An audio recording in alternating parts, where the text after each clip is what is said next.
response video to English Goeth. And, yeah, here we go. Yesterday, I learned what an Efilism is, and I hope that I'm pronouncing that neologism correctly. But apparently an Efilism is someone who wants to press the red button, an activist who is working to implement annihilation of all life on Earth and presumably elsewhere, if they had the opportunity. Is it really that bad? It kind of disturbs me. I was watching one of Gary's videos, part of it, last night, and I stopped halfway through. And it just seems to me that things have escalated to a level that alarms me. Because clearly there is a significant difference between arguing for or against antinatalism as a philosophical position and actually being an activist. Because ultimately, if you want to boil it down to the implications, activism in the direction of antinatalism taken to its extreme is murder. That disturbs me, and I don't think that I'm misinterpreting. No, it's very simply it's fighting back against an imposition.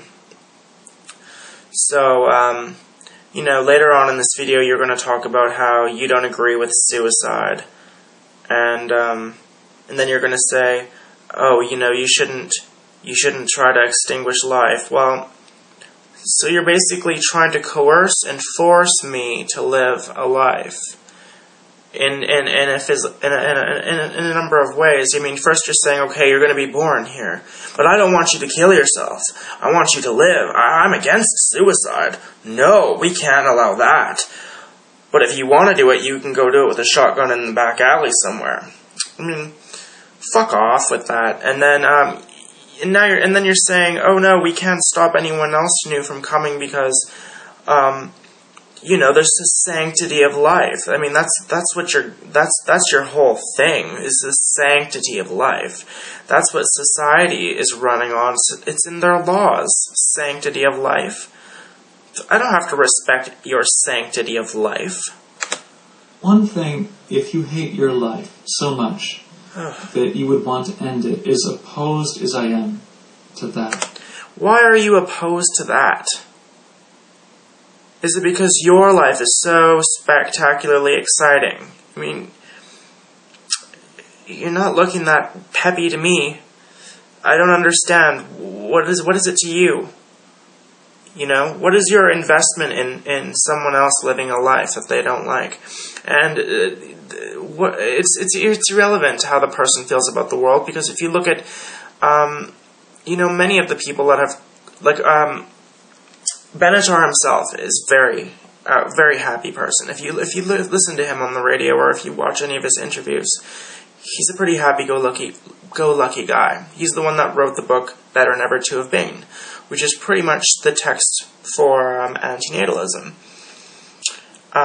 So you pretty much are just focusing too much on one character, and this is the problem with Gary, is that he is it's becoming about his personality too much, and it's the right message, the wrong messenger. But to want to end all life because you're miserable really is deeply disturbing to me. And no matter how you masquerade it under philosophical guises, let's not pretend that something psychological isn't going on, that's being projected onto other people. I am miserable, therefore this world is miserable. Do you really... Right. So if you observe something going through physical pain or physical destruction, slowly dying in agony, there's something despicable about wanting that to end. Are you a sadomasochist? Do you believe in preserving life at all costs? Live, no matter what, in any scenario. Do you believe that your sanctity of life, religion, should be forced on others. And you think that you have the right to take issue with them fighting back. This is outrageous, and it's hilarious. I'm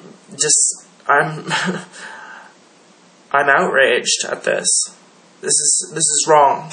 You want to project your own limited epistemology upon the face of the entire globe. Oh, how arrogant are you? Limited? No more limited than anyone else. There's not much to observe on this planet. There's not much to observe about what we are capable of. There's not an unlimited range of possibility. There's not an unlimited number of things to discover. It's very simple. It's unintelligent design. Oh, but in fact, the entire universe, I think that is really quite presumptuous and wrong. So I want to thank Etienne for explaining what exactly an Efilist is. And apparently, it's not going to be long. Someone made a video about Gary's death cult, his suicide cult, his death cult. And really, this is it. I mean, it's called the Efilists. It's not a death cult. I mean, I am suicidal. I want to die. I want euthanasia to get the fuck out of this mad hellhole of Mad Hatters. You can stick around here and worship other eating, shitting fucking monkeys and call it sanctity. But that doesn't mean that I have to. Now I didn't come to this conclusion through coming into contact with InMendham. And he doesn't even promote suicide. He has a Right to Die channel, which he doesn't make that many videos on it. But this is an outrageous lie. Even though I don't like InMendham, it's an obvious lie. It makes you look like a little creep when you lie. And here we go. Gary is just escalating things from one point to the next in this program, leading to annihilation. And it just is sad to me. The fourth premise of Benatar's argument is that the absence of pleasure cannot be a bad thing because there's no one there to miss it. The non-existent don't miss the pathetic pleasures of the living. When you die, you're not going to miss out on anything. If you died today, you're going to mourn, oh, I didn't get to hug my wife. I would have gotten to hug her 7 days later if I was still alive.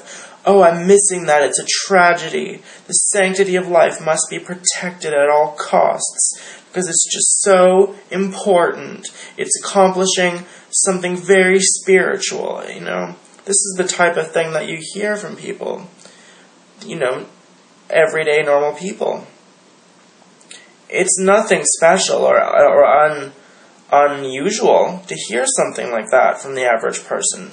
They think suicide is horrific. They think negative people who have complaints to make, they must be depressed. They must be mentally ill.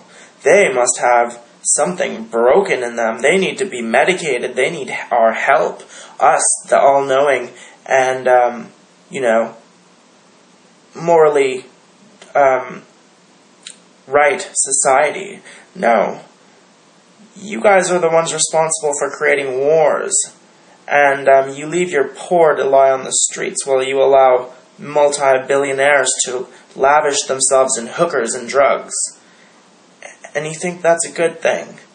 You think that is a society that should be given credibility on deciding for other people what is good for them and what is acceptable to them? Fuck you. You're a little slimy, arrogant motherfucker, and you don't have anything of substance to say on the subject other than just preaching the sanctity of life. So, to, I guess, give you my own perspective on this. I don't believe that life should be annihilated. A very close friend of mine